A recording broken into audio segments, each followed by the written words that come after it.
अब्दुल बारी सिद्दीकी साहब को जब टिकट मिलता है और एम वाई समीकरण अगर एक हो तो कभी कोई चुनाव वहां से हार ही नहीं सकता, जो उनके विधानसभा का समीकरण है। लेकिन बीजेपी वाले जब यादव को टिकट देते हैं तो अब्दुल बारी सिद्दीकी साहब को लोग भूल जाता है। एसजेडी वालों को मैं चैलेंज करता हूँ कि वक्फ बोर्ड के खिलाफ एक छोटा सा कार्यक्रम करके दिखाए अपने बैनर तले।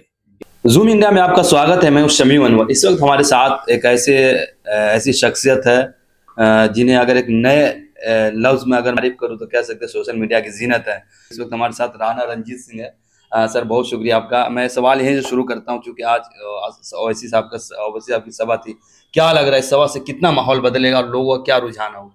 बिल्कुल, पिछली बार भी जब ओवैसी साहब आए थे, माहौल की ताकत इतनी है कि मेरे विरोधी 2 दिन से लगे हुए कि नहीं प्रोग्राम कैंसिल हो गया, प्रोग्राम कैंसिल हो गया। आज भी जब चूंकि सुबह का मौसम थोड़ा सा बादल और इसका लग रहा था, तो लगातार मुझे फोन आया कि भैया क्या प्रोग्राम कैंसिल हो गया, प्रोग्राम कैंसिल हो गया। तो इतनी बेचैनी होती है लोगों में कि बैरिस्टर साहब आने वाले हैं ढाका। वो आना मात्र इनको जो है बहुत नुकसान बोलिए, चाहे उनको जो है विरोधियों को धूल चटाने का काम होता है। और आज मैं ढाका की तमाम ढाका विधानसभा की जनता को शुक्रिया अदा करता हूँ कि आपने मेरे राष्ट्रीय अध्यक्ष का ऐसा ऐतिहासिक इस्तकबाल किया, उनका स्वागत किया कि मेरा भी गर्व से सीना चौड़ा हुआ। और पूरे हमारे AIMIM परिवार के सब लोग को जो है देख करके कि भाई जो कहते थे कि केवल सीमांचल में ये पार्टी मजबूत है, आज उनको दिखाया गया है किस तरीके से ढाका विधानसभा और पूर्वी चंपारण जिला बोलिए या तिरहुत प्रमंडल बोलिए, वहाँ हमारी पार्टी कितनी मजबूत है।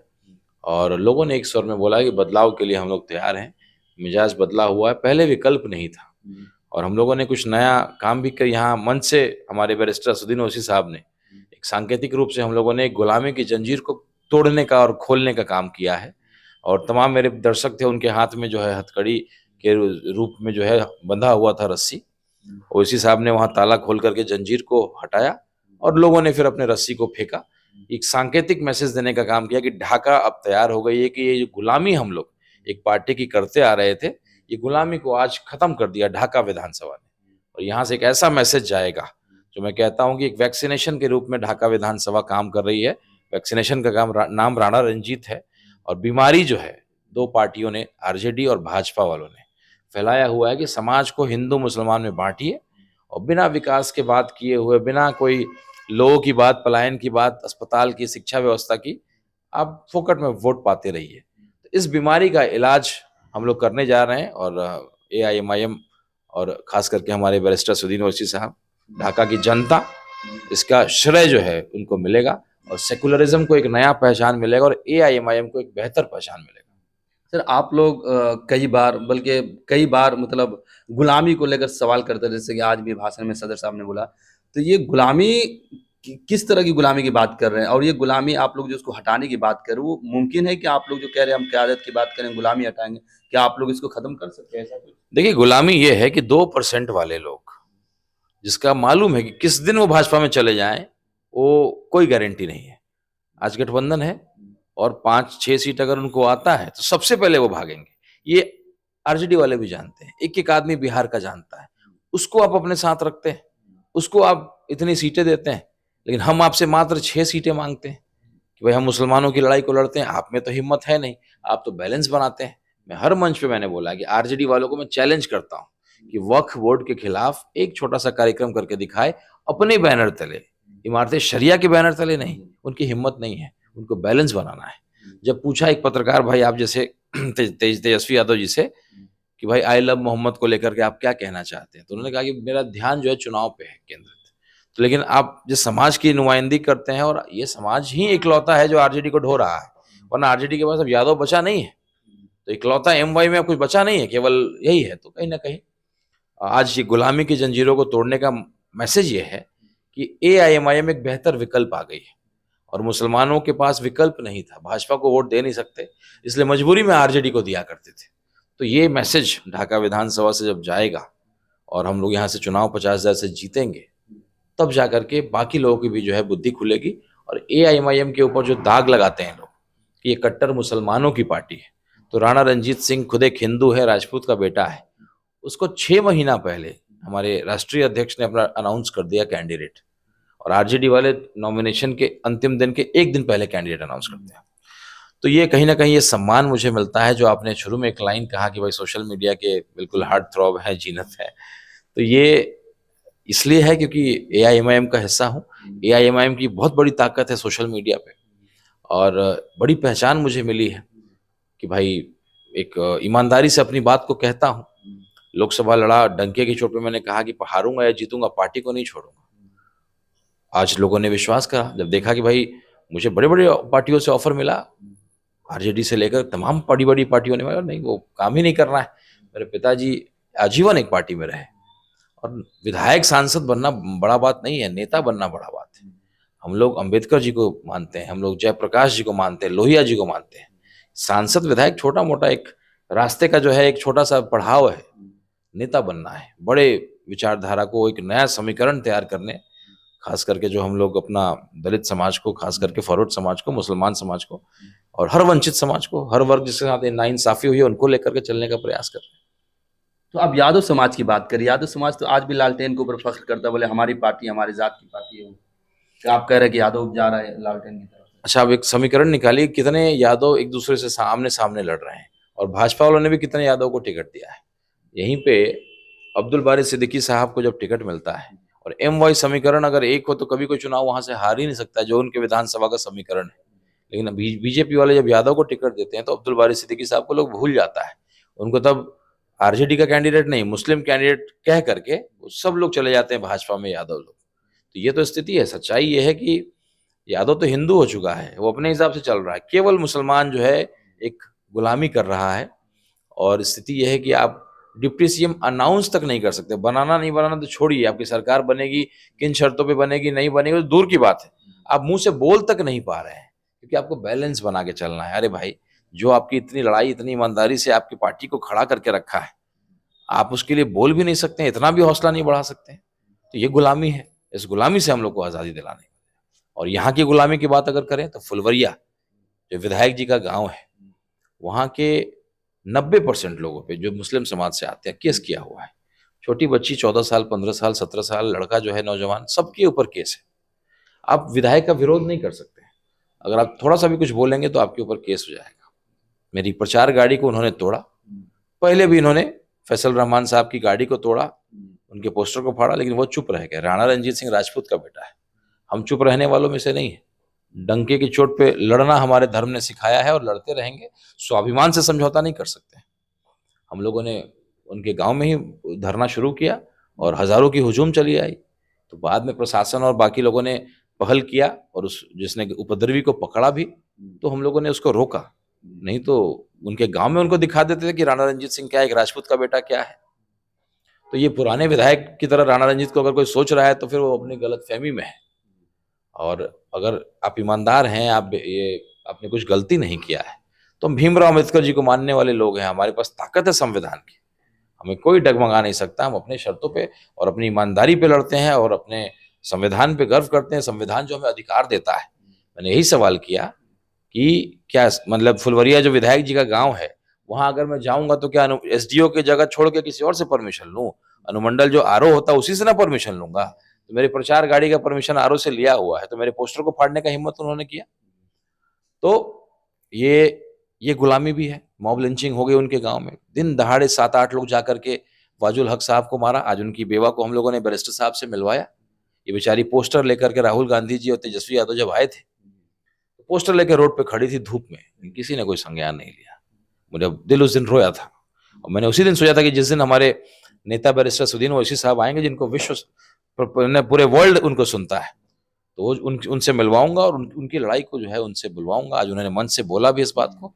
और जो बैनर लेकर के वो घूम रही थी, जब राहुल गांधी और तेजस्वी यादव आए थे, तो वही बैनर बेचारी वो लेकर के आई, और हम लोगों ने पूरे देश को जो है मैसेज देने का काम किया। ढाका विधानसभा में 2 बड़े चेहरे हैं आपके अलावा, आप तो कह रही हैं, लेकिन 2 और बड़े चेहरे। तो किसी के साथ तो आपका चैलेंजिंग होगा ना, किसी के मन में तो होगा कि हमारे लिए हमारा मध्य मुकाबले हो सकता है ऐसा। देखिए, अगर किसी नए कैंडिडेट को भाजपा वाले या आरजेडी वाले टिकट देते तो शायद मेरे लिए चैलेंज होता। इन दोनों के लिए जनता त्रस्त है। भ्रष्टाचार का जो आलम है इनके कार्यकाल में, सड़कों की जो हालत है इनके कार्यकाल में, और कोई सकारात्मक चीजें नहीं है। पूरा ध्यान एक ही चीज पे रहता है कि कैसे कमीशन बनाया जाए। अगर आप कोई काम कर रहे हैं, अगर आपने कमीशन नहीं दिया ठीक से, तो तुरंत केस कर दिया जाएगा। और प्रशासन के साथ पूरा मिल करके जो है ये पूरा सिंडिकेट चलता है। तो ये सारी चीज़ों को बंद करना, और जनता ने मिजाज बना लिया है, दोनों को परख लिया है, एक तरफ कुआं एक तरफ खाई। तो ढाका विधानसभा इस बार खाएगी मिठाई, तो न कुआं न खाई, इस बार मिठाई, और एक बेहतर पढ़े लिखे आदमी को जो है चुनेगी। और मेरे संघर्ष को जनता देख रही है, पिछले 1.5 साल से मैं मेहनत कर रहा हूँ, हर मुद्दों पे, गरीब के मुद्दों पे लड़ने का काम करता हूँ। वक्फ बोर्ड के लिए मैंने डंके की चोट पे बोला, मैं हर जगह गया, मैंने कहा कि मैं हिंदू हूँ, मैं अपने मंदिर में किसी मुसलमान को नहीं स्वीकारूंगा कि वो उसका ट्रस्ट का हेड बन जाए। तो मेरा कोई अधिकार नहीं होता है कि मैं मस्जिदों के ट्रस्ट में कहूँ कि वो हिंदू को तुम घुसा लो। जो भी नियम होता है, right of equality, freedom of religion, संविधान ने अधिकार दिया है। तो हम लोगों ने हमेशा से लड़ा है चीज़ों को, हमेशा से बेबाकी से बोला है, इंसाफ और इंसानियत की लड़ाई को लड़ते हैं, क्योंकि बैरिस्टर असदुद्दीन ओवैसी साहब, अख्तरुल ईमान साहब के हम लोग शिष्य हैं, और उन्हीं के सिखाए हुए रास्ते पे चलते हैं, और हम लोग शेर की तरह। और अब तो एक चार चांद ये आ गया है कि एक शेर और जो अपने समाज की लड़ाई बड़ी मजबूती से लड़ते हैं, चंद्रशेखर रावण साहब। और नगीना जहाँ से वो लोकसभा हुए, वहाँ भीम और मीम का जबरदस्त समीकरण बना, मुसलमान और दलित का, यही ढाका में भी होने जा रहा है। तो चंद्रशेखर रावण जी के आ जाने से हमारी ताकत जो है अब 5 गुनी बढ़ गई है, तो ये भी हम लोग का हौसला बढ़ा है इसकी वजह से। जैसे नामांकन के दिन आपको एक बहुत ही एक निराले अंदाज में लोगों ने देखा, आप टोपी पहने हुए थे, तो उस पर भी लोग तरह तरह की बातें कर रहे थे, उस पर क्या कहेंगे? देखिए, हम लोग पढ़े लिखे लोग हैं, और राजनीति में अगर आए हैं तो कुछ निराला ही करेंगे, कुछ अनोखा ही करेंगे, और पब्लिक को कैसे समझाया जा सकता है। आज हम लोगों ने हथकड़ी पहना करके और ओवैसी साहब से चाबी से ताला खुलवाया, और नीचे मंच पे हर एक ऑडियंस के हाथ पे रस्सी बंधा हुआ था। एक सांकेतिक रूप से यहाँ चोट मारने का प्रयास था कि आप भूल जाते हैं। जनता का क्या होता है, शॉर्ट मेमोरी होता है।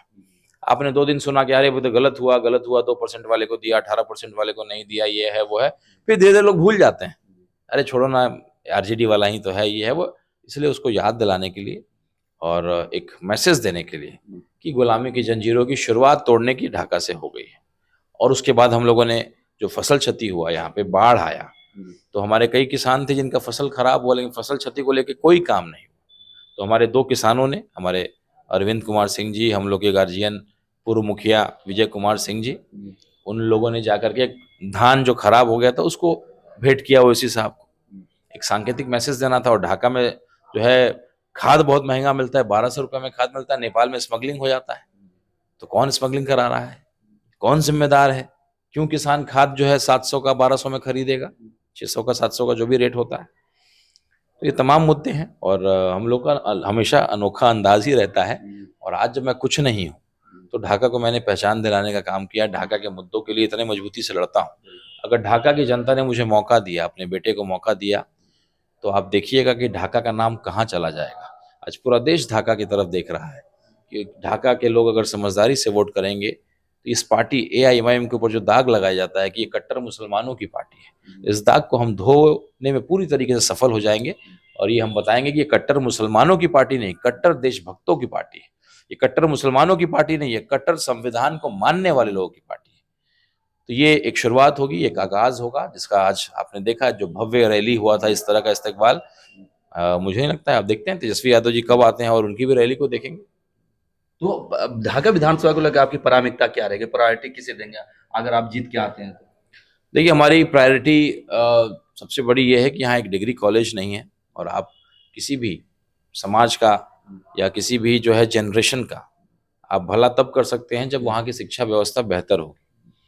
उसके बाद यहाँ लगभग 40,000 लोग मुंबई में पलायन करके सिलाई का काम करते हैं। जो भी बेचारे 40-50 हज़ार कमाते होंगे, वो सारा रहने खाने में खर्च कर देते हैं, मात्र 10,000, 12,000, 5,000 भेज पाते हैं अपने गाँव घर में।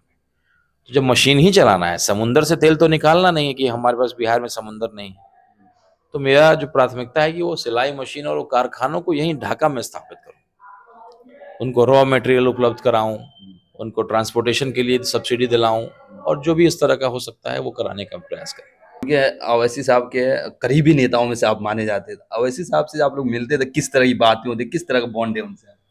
देखिए, ओवैसी साहब एक शिक्षक की तरह हैं, एक बड़े भाई की तरह हैं, एक मार्गदर्शक की तरह है, और सीखते हैं हम लोग उनसे। जो रिसर्च करते हैं वो किसी भी चीज़ पे, आज देखा आपने ढाका विधानसभा के कई मुद्दों के बारे में उन्होंने बोला, गांव गांव तक का नाम लिया है।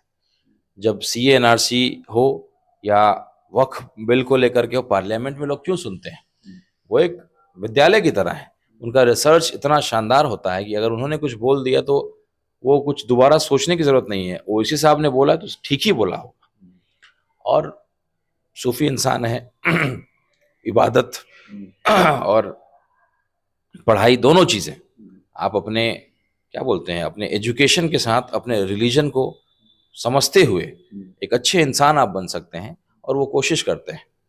आप जब जाइएगा तो एयरपोर्ट में उनका बैग अगर पकड़ने की कोशिश करिएगा तो नहीं देंगे आपको, वो अपना बैग खुद ही पकड़ते हैं। आप उनका जो अंदाज़ है, 5 बार के नवाजी हैं, और किस तरीके से वो बात करते हैं, किस तरीके से इज़्ज़त देते हैं, तो ये मेरे जैसे छोटे कार्यकर्ताओं को भी जब मैं पहली बार उनसे मिला, उनके मंच पे मुझे बोलने का मौका मिला, और जब बाद में मैंने मिला उनसे तो उन्होंने कहा कि भाई आप बहुत अच्छा बोलते हैं। तो मैंने बोला कि सर, आप जैसा इंसान जो पूरे देश इस बात को मानता है कि आपसे बेहतर कोई वक्ता नहीं, आपने अगर मुझे ये कहा कि मैं अच्छा बोलता हूँ तो मेरे लिए बहुत बड़ी सर उपलब्धि है लगते हैं।